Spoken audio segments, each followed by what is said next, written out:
Hello বন্ধুরা, আজকে তোমাদেরকে একটা নতুন রেসিপি করে দেখাবো। আজকে করব সজনে ফুলের পোস্ত। তার জন্যে তো আলু কেটে নিয়েছি, আর এখন তো সজনে ফুল প্রত্যেকটা গাছে গাছেই সজনে ফুলে ভর্তি, সজনে গাছে।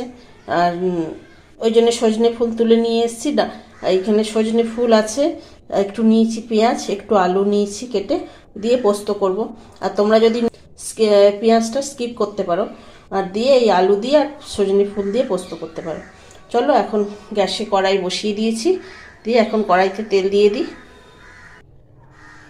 কড়াইতে তেল দিয়ে দিচ্ছি, আর কড়াইটা আগে একটা রান্না করেছি তাই একটু পুড়ে গেছে, তোমরা ওইটা ইগনোর করো। তেল গরম হয়ে গেছে, দিয়ে দিচ্ছি আলু আর পেঁয়াজ একসঙ্গে দিয়ে ভালো করে ভেজে নেব, তারপরে সজনে ফুলটা দেবো।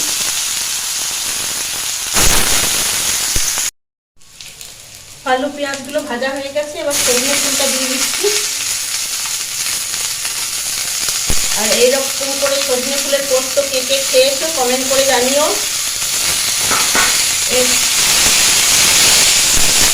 আর তোমরা যদি সজনে ফুলের কোনো রেসিপি জানতে চাও তাহলে কমেন্টে জানাতে ভুলো না, আমি তাহলে সজনে ফুলের বিভিন্ন রকম রেসিপি করে দেখাবো।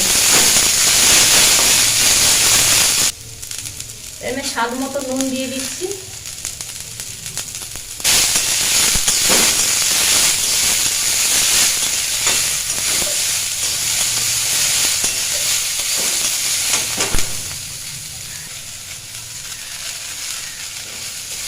সজনে ফুলটা হালকা ভাজা ভাজা হয়ে গেছে, অল্প সামান্য জল দেবো।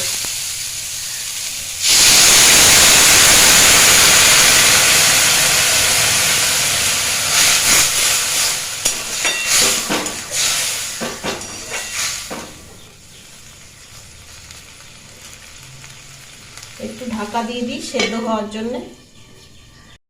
এইখানে নিয়ে নিচ্ছি পোস্তটা মিক্সিং বলে নিয়ে নিচ্ছি, শুকনোই নিচ্ছি। মিক্সিং বলে বাটতে গেলে একটু শুকনো শুকনোই দরকার হয়। আর এই যে এখানে একটা কাঁচা লঙ্কা, চলো বেটে নিই।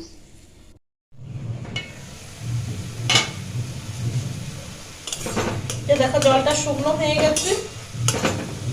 এবার এইখানে পোস্তটা বেটে রেখেছি কাঁচা লঙ্কা দিয়ে দিয়ে দিচ্ছি। বাটিটা ধুয়ে অল্প সামান্য জল দেবো।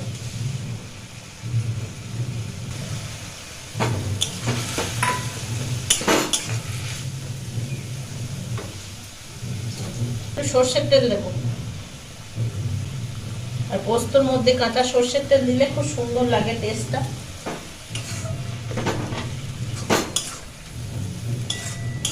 আমার পোস্তটা প্রায় হয়েই গেছে, আর একটু জলটা শুকনো হয়ে গেলে নামিয়ে নেবো। তখনকে তোমাদেরকে বলে দিই যে আমার এই রেসিপিটা যদি তোমাদের ভালো লাগে কমেন্ট করতে ভুলো না কেমন হলো। আর যদি আমার এই চ্যানেলে যদি কেউ নতুন হয়ে থাকো তারা সাবস্ক্রাইব করে আমার পাশে থেকো। দেখো আমার গল্প করতে করতে আমার পোস্তটা হয়ে গেল। চলো এবার নামিয়ে নেব। এই যে দেখো আমার পোস্তটা কমপ্লিট হলো। তাহলে আজকের মতন টাটা।